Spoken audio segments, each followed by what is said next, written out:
नमस्कार, माझे नाव आहे अपर्णा सुजित बडगिरे. मी रिक्वेस्ट वर्ल्ड स्कूलचे विद्यार्थी आहे. मी कक्षा 3 मध्ये शिकत आहे. आज मी तुमच्या समोर विचार मांडते शासनाची शिष्यवृत्ती योजना व अंमलबजावणी. तर सगळ्यात आधी शिष्यवृत्ती म्हणजे काय? शिष्यवृत्ती म्हणजे गरजू विद्यार्थ्यांना त्यांच्या शिक्षणासाठी मिळालेली आर्थिक मदत होय. तर मग ही शिष्यवृत्ती योजना कसं काम करते? पहिली, आर्थिक मदत होय. परतफेड करायची गरज नाही. याचा विविध शिष्यवृत्ती देणारे असतात. याचा वापर शिक्षण खर्चासाठी पण केला जातो. तर मग ही शिष्यवृत्ती योजना कुणाकडून दिल्या जातात? तर मग शिष्यवृत्ती योजना केंद्र सरकार आणि राज्य सरकारकडून दिल्या जातात. उदाहरण, सावित्रीबाई फुले शिष्यवृत्ती ही 5वी ते 10वी च्या विद्यार्थ्यांना आहे. राष्ट्रीय आर्थिक दुर्बल घटक शिष्यवृत्ती 8वी च्या विद्यार्थ्यांना 9वी आणि 10वी शिकायला आहे. तुम्हाला माहिती आहे का शिष्यवृत्ती किती प्रकारच्या असतात?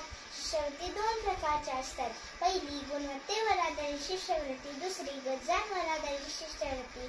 गुणवत्तेवर आधारित शिष्यवृत्ती जसे की खेळ, शिक्षण आणि कला यामधील हुशार विद्यार्थ्यांना दिली जाते. गरजांवर आधारित शिष्यवृत्ती गरीब विद्यार्थ्यांना दिली जाते.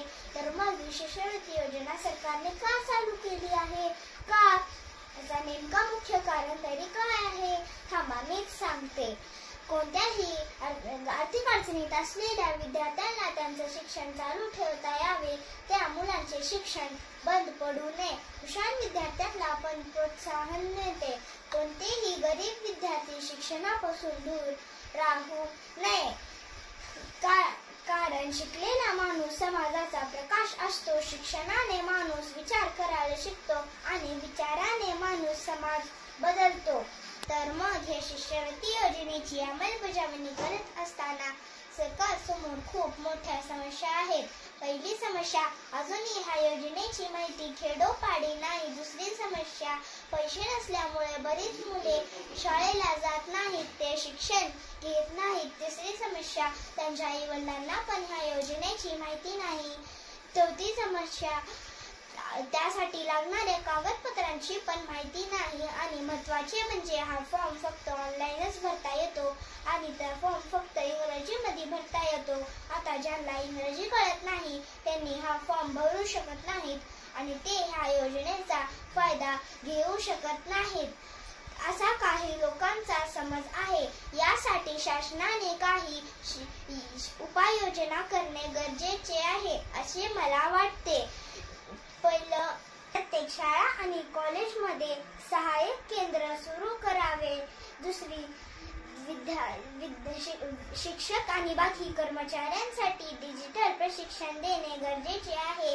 विद्यार्थ्यांसाठी पण कार्यशाळा घेतली पाहिजे. फॉर्म भरताना खूप अडचणी येतात. फॉर्म ऑनलाईन भरता येतो आणि काही सूचना इंग्रजीमध्ये असतात. शिष्यवृत्ती योजनेची माहिती असलेले पुस्तके गरीब विद्यार्थ्यांपर्यंत पोहोचली पाहिजे. ह्या योजनेचा प्रचार जास्तीत जास्त खेड्यामध्ये झाला पाहिजे. अशा अनेक शिष्यवृत्ती आहेत. पहिली, प्रगती शिष्यवृत्ती योजना. दुसरी, पंतप्रधान शिष्यवृत्ती योजना. तिसरी, महात्मा फुले शिष्यवृत्ती योजना.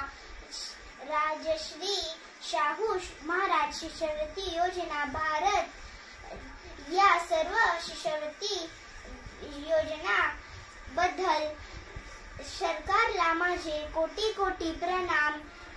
कारण ह्या शिष्यवृत्ती योजनेचा लाभ घेऊन आज बरीच मुले डॉक्टर, इंजिनियर, कलेक्टर, पोलीस आणि वकील झाले आहेत. धन्यवाद. जय हिंद, जय भारत.